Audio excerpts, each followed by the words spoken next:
I don't really want to be known just as an animator. I really don't even enjoy animating that much.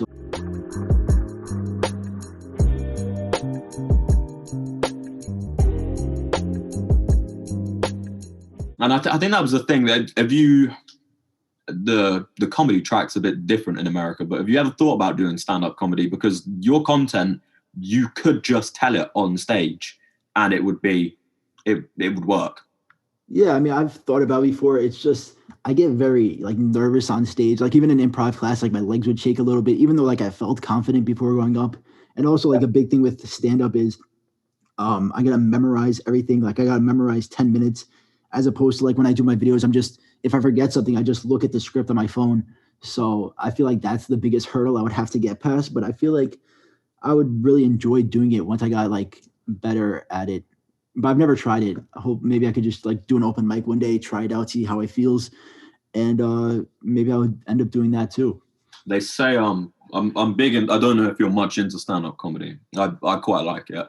Mm-hmm. They say that if you do well and you make people laugh, you coast for it for ages and you don't worry about it. And then you will at some point bomb, which is like when you do badly. Yeah. Supposedly bombing is just the worst feeling you will ever have in your life. If you get laughs, it's incredible. But if nobody laughs, it's the worst feeling you ever feel in your life. Yeah, I've heard a lot of like comedians that I think myself are like some of the funniest people ever. They've even bombed themselves. Like I remember reading on Twitter, there was a story about what's his fucking name? Something Oliver, who has a show. John show. Yeah, he had like a really bad show once at a restaurant. Some restaurant hired him for the night, and he bombed really, really badly. And even though he bombed that badly, like I think he was saying like it was one of the worst nights of his life. You know, you just keep going and eventually you have your own fucking show apparently. So yeah, that's why you don't often take gigs in restaurants, because usually they have no idea there's going to be a comedian, and it's trash. It's not the right environment. I guess at least on YouTube, people, you're not forcing yourselves upon people while they're trying to eat their dinner. Yeah, I mean, some people are probably eating dinner, but at least like they have the right context for it. Like they go onto YouTube expecting to see content instead of it being presented to them out of nowhere. I'm just trying to branch out more, I guess, like with the podcast and gaming channel, because I don't really want to be known just as an animator. I really don't even enjoy animating that much. Like I can't see myself animating 5 years from now. I just want to be associated with like, I guess, comedy in general as opposed to animation. You can't see yourself animating 5 years from now. Why not? Because I feel like I would rather break out and do on-camera stuff instead. Because like once I got more comfortable on camera, that's what I probably would prefer to do. Do like skits and stuff like that. Do you think that's what the podcast would be useful for, in getting you on camera more? Probably. I mean, with the podcast, I don't plan on using a camera either. I just wanted the podcast to be as simple as possible, mainly just audio.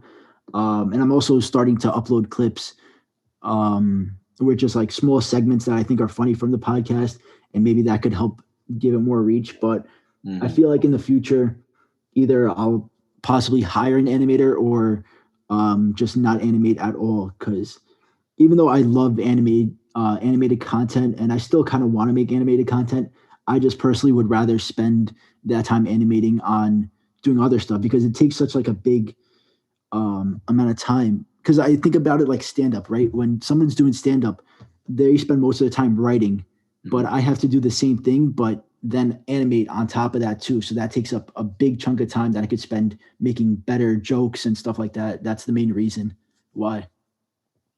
That's really interesting. That's imagine a lot of animators sort of feel the same way. I mean, unless your animations are like fully blown animations, I guess it's difficult, especially like animations are sort of like Storytime. Things. I think that's why I like animated channels, because they're Storytime videos, but they're not like, oh my God, my Uber driver kidnapped me, and it turns out that they didn't actually get kidnapped. Yeah, exactly. They're well thought through comedy videos. Yeah, it's not like Tana Mojo story times. It's a little different. Yeah. I personally would like to see you get into more real life stuff, but I imagine that it is especially for 3 years now, you've sort of been hidden away behind the camera. Well, I suppose there's no camera behind the microphone. Yeah. But I imagine it must be relatively difficult to then get back into that. Do you think you'll start appearing on other people's podcasts more? Well, I guess there's this one, but yeah, I'm not sure. Hopefully, maybe. There's a lot of stuff that I would love to be part of, but I'm not sure how fast or how near that would happen. But I just think about like how, even though I'm 23, like I feel like 23 on YouTube time is old, but I feel like in general, it's still like relatively young when it comes to entertainment industry. Yeah, I mean, 23, if you're on TikTok, is literally like you are on life support. YouTube, I guess, YouTube, the YouTubers we watched when we were kids are now, I mean, how old is Markiplier these days? He must be in his 30s, right? Yeah, probably. So I don't think you're too old for it, but yeah, like you say, I mean, the comedy circuit, the stand-up comedy circuit, comedians don't get funny or don't start getting big until they hit like 30. I mean, when did Louis C.K. and Bill Burr get their breaks as a comedy? Mark Maron, he was on TV all the time back in the 90s, but he was terrible and no one liked him. Yeah. And then all of a sudden he was on Glow and now he's a funny comedian. Yeah, no, I agree with that a lot. I remember seeing a lot of Louis' older stuff, and like when he was younger and had hair, and he just like, he was funny, but he was nothing close to what he is like now. I feel like I definitely need, I guess, the life experience to become more funny. I'm not sure like how many younger comedians are actually funny. I do agree that like the 30-year-old is like the prime age. Yeah, I like my older angry comedian. I think a lot of comedians, the comedy comes from bitterness. Like I think that's that's why people say women aren't funny. I mean, they are, but a lot of I think a lot of comedians that are known as the best, Dave Chappelle, Louis C.K., Bill Burr, they're Ricky Gervais. They're angry. They've got a lot of sadness, and sadness is where comedy comes from. And I think in general, women are happier in their comedy, and people don't want to laugh about cake. They want to laugh about sadness. Yeah, no, I think you're definitely right about that. It's people want to see the sad entertainer, someone who just can take whatever tragedies they have and make some light out of it. I agree with that. I mean, Joan Rivers, she was my favorite female comedian, and I've yet to find a female comedian I find as funny. And I think when I think about her comedy, it's because she gives no fucks, and she was just a rock star. She was that's what people want. They want like angry rock stars.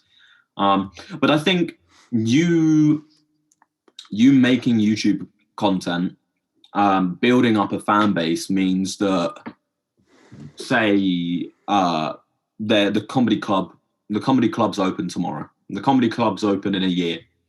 You say, I'm going to do a stand-up comedy tour. That's your in. You've already got 250,000 people subscribe to you.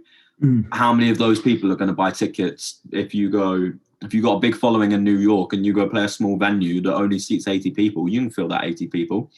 Yeah. And those people see that you filled it up because you got a YouTube following, and the next thing you know, you've got a head start over Billy Blogs who nobody knows and could be amazing, but isn't pulling anyone in. Yeah, no, I agree with that. I've seen people like, are you familiar with Andrew Schultz? Yeah, I've heard his name. But basically he no big comedy clubs really wanted him. Like the big events that were being held, like nobody wanted him. So even though he's like hilarious, he's a very funny guy, but he decided to take his stand-up bits, I guess like the funniest ones and like crowd work that he would do, and every week he would upload like a 5-minute video. And he's the guy that's just got a Netflix series. Yes, exactly. Yeah, I watched that today. Yeah, he's hilarious. But he for the longest time, nobody was like really fucking with him in the professional world of comedy, and he decided to take it into his own hands and upload them to YouTube, and every week he would upload one of these clips, and slowly over time he would gain his own following just from YouTube and social media. And through that, he was able to build up his comedy empire through his podcast and his own comedy shows. And he went from like barely able to sell a couple seats at a venue to selling out every single venue he performed at. Well, it's crazy. I mean, there was obviously I'm not American, so I haven't seen it, but there was a guy, I think he won America's Got Talent, and he was a stand-up comedian with a stutter. I know. I forgot his name, but I know who you're talking about. Yeah, and he's now a YouTuber, and he puts his comedy content on YouTube, and that does really well. And then there's a ginger guy, a ginger American that I watch that's known for like heckler content. He's done really well off YouTube. There's a guy called Ryan Long, that does like political sketches. His stand-up's done really well. Just loads of comedy YouTubers, stand-up YouTubers seem to be doing better on YouTube, because if you don't have to pay for a comedy special, then you might as well watch it, right? Yeah, I mean, that's basically, I feel like, how it's going. I mean, the thing is with the specials though, because Andrew Schultz, when he first started out, before he did the clips, he was posting his full like 1 hour specials, and he wasn't finding any luck with that. Because people see an hour and they're like, I can't sit for an hour, but then they'll sit through 2 hours of 4-minute clips. That's what he was finding. So that's why he was going with the clips. But that's why with the podcast, you've got to get those highlight reels. Yeah, no, definitely. Because even me, like, even if I see a video that's 20 minutes, like sometimes I'm like, oh, I don't have 20 minutes, but then I'll watch 100 1-second clips. So yeah, I don't think the math adds up there, but I think you know what I mean. I don't like H3H3's podcast, but sometimes, so I won't watch the long ones, but they come up in my feed and the highlight clips, and sometimes I just got to watch them, Yeah, sometimes they have a good title and you're like, I wonder what he says about this topic.